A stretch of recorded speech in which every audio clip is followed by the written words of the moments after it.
An injunction barring the Trump administration from discharging 2 Air Force members who are HIV positive was upheld Friday by a federal appeals court panel that called the military's rationale for prohibiting deployment of service members living with HIV outmoded and at odds with current science. The airmen sued in 2018, arguing that major advancements in treatment mean the airmen can easily be given appropriate medical care and present no real risk of transmission to others. A U.S. District Court judge in Maryland issued a preliminary injunction after finding that the Air Force is working under irrational and outdated policies.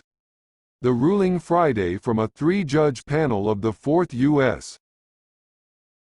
Circuit Court of Appeals means the injunction will remain in place while the men challenge their discharges at a trial. The Department of Justice said the Air Force determined that the 2 airmen could no longer perform their duties because their career fields required them to deploy frequently and because their condition prevented them from deploying to the U.S. Central Command's area of responsibility, where most airmen are expected to go. Central Command, which governs military operations in the Middle East, North Africa and Central Asia, prohibits personnel with HIV from deploying without a waiver.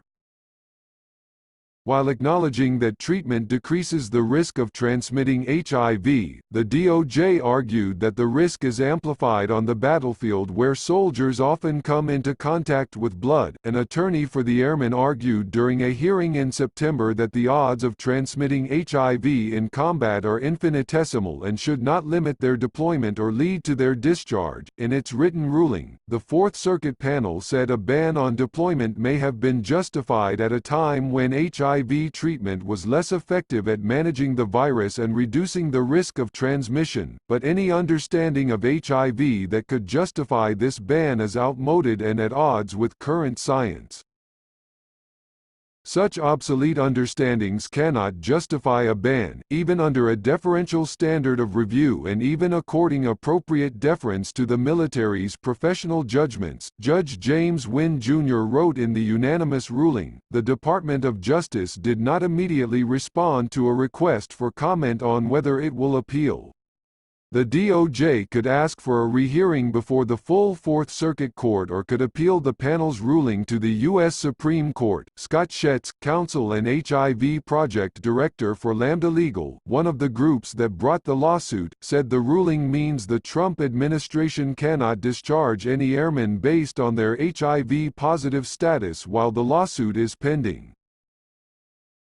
If there was some other legitimate reason they could discharge someone, but not based solely on their HIV-positive status, he said, I think it's really important that the Fourth Circuit not only made it clear that there wasn't a justification for discharging these individuals, but there was also no good reason not to allow them to deploy. The airmen are not named in the lawsuit and are referred to by pseudonyms, Victor Vo and Richard Rowe, U.S. District Judge Leonie Brinkema, who issued the injunction, will decide the merits of the case at trial. The case will be heard by Brinkema, not a jury.